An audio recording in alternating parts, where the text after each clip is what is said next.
ክብር ለጌታ። በዚህ ቤት እየሰራ ባለው መንፈስ አመስግኑ ወገኖች። ክብር ለእግዚአብሔር ይሁን። አሜን። እግዚአብሔር ታላቅ ነው በእውነት።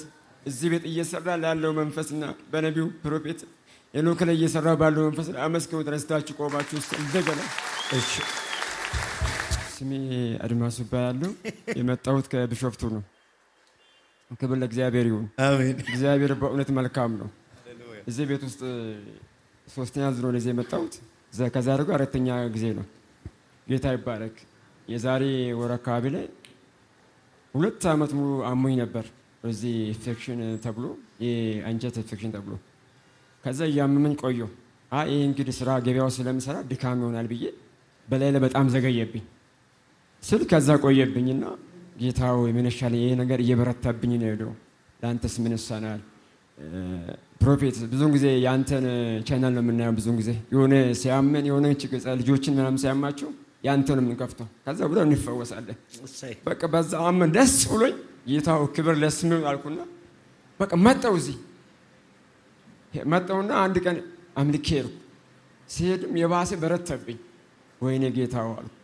ከዛ እንደገና በ15 ቆይቼ ከዛ ልክ እጄ ስመረመር የአንጀት ካንሰር ተፈጥሮብኛል፣ የሆነ መላ ፍጠር አሉኝ ዶክተሮች። ወይኔ እኔ በምን ነው የሚፈጥረው? እንዴት ነው የምሆነው? ጌታ ሆይ እነኚህ ብላቴኖችን ምን አድርጌ ነው እንዴት ሆኜ ነው ብዬ በቃ ተስፋ ቆረጥኩ። እዛ ስል ቆየውና ዛሬ ወር አካባቢ መጣሁ። እዚህ ጋር ቁጭ አልኩ። ቁጭ ባልኩበት አንተ ልክ እያለፍክ በዚህ በክ እንድነካኝ ስትነጋኝ ወደ ወረረኝ ሰውነቴ እንዳለ በቃ በኢየሱስ በቃ ዛሬ ተፈወስኩ። አመንኩና በቃ ጌታው ክብር ለስሙ ይሁን አልኩ። በቃ በጣም መቀመኛ አጣሁ። ከዛ እናንቱን እንደገና ይዤ ልክ ሌላ አካባቢ ላይ ፓስተር እያመኝ ነው በእናትህ ጸልይልኝ፣ እናንቱን እየሰጣኝ ጸልይልኝ አልኩት። አይቻልም በቃ አንተ በዚህ ላይ ተጸልዮልኛል መተህ መስክር አለኝ። በእውነት ፕሮፌት እዚህ ጋር ደስ አለኝ በኢየሱስ ስም። በሄድኩበት በ3ኛ ቀን እጄ ተመረመርኩ። ስመረመር ነፃ ነኝ።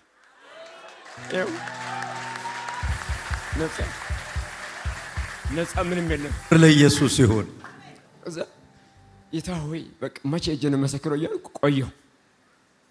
አንድ 3 ሳምንት ቆየሁና ሊመጣ አካባቢ ላይ የሆነ መሰናክል ተፈጠረ። እኔ የምሰራው ጥቃቅን ትንሽ ስራ የምሰራው ግቢ ውስጥ የምሰራው አንዱ ዕቁብ ገባና ዕቁብ ገብተህ ስራ ዕቁብ አጋውም ለምንድን ነው እጄ የሚያጥረው ምናምን አለኝ። አይ ለእኔ ጌታ አለኝ እግዚአብሔር ይባርክልኛ ብዬ እንትን አልኩት። ከዛ ወዲያው 80,000 ብር አንተ ዋስ ትሆንልኛለህ፣ 80,000 ብር እኔ ይዤ ወስዳለሁ አለኝ። እሺ ውሰደው አልኩትና እኔ አንድ ምስክርነት አለኝ። እግዚአብሔር ሰዓትን እያቃጠልኩ ነኝ። ከዚህ በፊት ቤት ጉዳይ ነው። ቤት በጣም አጥቼ ስቲከር ከዚህ 2 ጊዜ ወስጃለሁ። 2017 2018 በዚህ ዓመት ታምር ነው የሆነልኝ። ቤት አጥቼ በጣም ድንቅ ነገር ነው የሆነኝ በእውነት። ይኸው እግዚአብሔር ቅዱሳኖች እዚህ ያላችሁ ያንተ ጂፒኤስ ከፈትኩና በተካራዩበት ቤት ውስጥ ጌታ ሆይ አንተ ለብዙዎች መዳን ሆነዋል፣ ፕሮፌት ለብዙዎች መፍትሄ ሰው ሆነዋል፣ ለብዙዎች መርዶ ሆነዋል አልኩት። በቃ የኔን ታሪክም ቀይር አልኩ። እኔ እንደማንም እሰራለሁ ግን ምንም እጄ ላይ ብር አይበረክት። አንድ ሁለተኛ ቤት እንዴት አጣለሁ አልኩ። እኔ በዚህ ዕድሜ አልኩ ብዬ ለማሁ። ወዲያው በማግስቱ እግዚአብሔር 2017 ላይ ሙሉ ግቢ ሰጠኝ። በሚገርም ሚራክል ነው ግቢ የሰጠኝ። ያን ግቢ ከአዲስ አበባ የሆነች ሰዎች ሄዱና ያ የድርጅት ግቢ ነው አንተ እንደ ኃላፊ የሆነ ግቢ ውስጥ ተቆጣጠራሉ። ይኸው ጌታ ምስክሬ ነው የምላቸው። አማኝ በጌታ ናቸው። አላውቃቸውም፣ አያውቁኝም። ገባና በቃ እኔ ላወጣ የሆነ ነገር ፈጠረ አያልኩና ወዲያው ፍጥነት ተመጥቼ ስቲከር ከዚህ ይዤ ሄድኩ። ታሪክ ተሻረ። እኔ በቃ ይሄን ግቢ ልለቀው እናንተ ምን ትሆናላችሁ አለኝ። እኔ ነው ከምላክ አለው ቤት ከዚህ ስቲከር ይዣለሁ። በነጋታው ደውላ አንተ ግቢውን ልቀቃለች ሴትዮዋ። እሱን ተከራዩ ማሰልጠኛለሁ። ኢየሱስ ጌታ አንተ ግቢውን የበጠበጥክ ነው፣ ሰዎችን አላኖካችሁም፣ በቃ ልቀቅ ተባለ። ከዛ ቤት እጄ ምራክል በቃ መተኛት አልቻልኩም። ደስታዬ በቃ ቤት ሊነቅል የነበረው ነቀልከው። በቃ ግቢ ውስጥ በቃ ቃወጥኩ። በእውነት ጌታ ምስኪን ነው። ጌታ ይባረክ። ክብር ለኢየሱስ ይሁን። ኢየሱስ ጌታ ነው። አሜን በለዋ። ጌታ ይባረክ። እኔ እግዚአብሔር ብዙ ነገር አድርጎልኛል። እዚህ ቤት ፋሚሊ ነኝ። ኢየሱስ ጌታ ነው። እና አንድ ቀን ሰኞ ማታ ነበረ ፕሮግራም ለመካፈል መጥቼ እዛ ዳር ላይ ቁጭ ብዬ ነበረ። ከ6 ወር አካባቢ እንደዛ ይሆናል እና ፕሮፌት አሜሪካ የሄደበት ታይም ነበር። እኔን ያገለገልክበት የመጨረሻ አገልግሎት ነበር። ከዛ በኋላ ነው ወደ አሜሪካ ሄድከውና የዛን ቀን እዚህ ቁጭ ባልኩበት አገለገለኝ። በጣም ፕሮፌሲ እያገለገለ ወደዛ መጣና እሱን አንተ ልጅ ተነስስተ ሸሚዝ ለብሼ ነበረ ተነስስተ ያልከኝ በጣም ስትራግል አይብሃለሁ በህይወቴ ላይ ሁለት ነገር ያለው በጣም ህይወትን የያዘ ነገር ያለው ምናምን አልከኝ። ከዛ ነገርኩኝ እና ዘማሪ ነኝ አልበም እየሰራው ነው በፋይናንስ እጥረት በጣም ሰይጣን በፋይናንስ እየተዋጋኝ ነው ምናምን ብዬ ተናገርኩኝ። እና እግዚአብሔር ብሮክ ሱሪ ያደርጋል ከዚህ በኋላ ትለቀቃለህ ትፈታለህ እግሮችን ፈተው ብሎ ተናገረኝ ማለት ነው። ክብር ለኢየሱስ ይሁን። ኢየሱስ ጌታ ነው። እና ከዛ በኋላ ወደ አሜሪካ ሄደ። ሰኞ ነው እኔ ፕሮግራም የሚካፈለውና አርብና ይሁድ መምጣት አይመቸኝም። እዛ እኔ ባለውበት ቸርች ፕሮግራም ስላለ መምጣት አይመቸኝም እና ሰኞ እየመጣው ይካፈል ነበር። ያ ቃል ተፈጸመብኝ። ኢየሱስ ጌታ ነው። አሜን በሉስቲ። በዚህ አጋጣሚ ፕሮፌትን በጣም ነው የምወደው። ፕሮፌት እወድሃለሁ በጣም እና በጣም ነው የምንወድ እኔም ባለቤትም ቤተሰብም በጣም ነው የምንወድ። ክብር ለኢየሱስ ይሁን። እግሮችን ፈተው አገልግሎቴ ተፈታ ብሎ ቃል ተናገረብኝ። አሜን ብዬ ተቀበልኩኝ። ከሰኔ ወር ጀምሮ አገልግሎቴ ተፈታ፣ እግሮቴ ተፈታ። ኢየሱስ ጌታ ነው። ለጌታ ብዙ ክብር አምጡልኝ። ጌታ ይባረክ።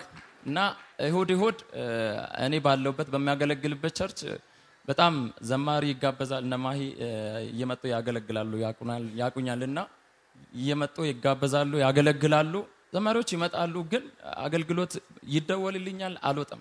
እና አንተ የቤተ ክርስቲያን ቋሚ ዘማሪ ነህ አትወጣም የትም አትሄድም፣ የፈለገ ዘማሪ ቢጋበዝ አትወጣም የትም አትሄድም ይባላሉና አንዳንድ ቀን ስብስብኝ ስልኬን አጥፍቼውላ ፕሮግራም ይወጣሉ በተደጋጋሚ ስለሚደወል ማለት ነውና አገልግዬ ሲመለስ ደግሞ ጦርነት ነው።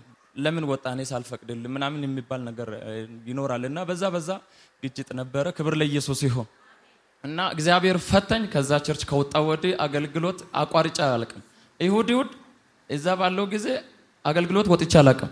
ከዛ ከወጣው ወዲህ ግን እቤት ውዬ አላውቅም። ኢየሱስ ጌታ ነው። እውነት ለመናገር በጣም ከማንም ያላነሰ አቅም ነው ያለኝ። ጌታ ይባረክ። እንኳን ጌታ ፈታ። አንድ ነገር አለኝ ፕሮፌት። እሺ ሁለት ህልም አይቻለሁ። እሺ ያየሁት ህልም ሳልናገር አላልፍም። ይሄንን ህልም ለመናገር ነው ሲጀመር ይሄንን ምስክርነት የተናገርኩትና ኢየሱስ ጌታ ነው። ህልሙ ምንድነው? ሰዓት በጣም ሄዷል ግን አጠር አድርጌ እናገራለሁ። ህልሙ ምንድነው? የማክሰኞ ሳምንት ማታ የሆነ ህልም አየሁ። ህልሙ ምንድነው? ፕሮግራም ከዚህ አልቆ እንዴት እንደሆነ በማላውቀው ሁኔታ ምሳ አብረን ስንበላ ነው አየሁት።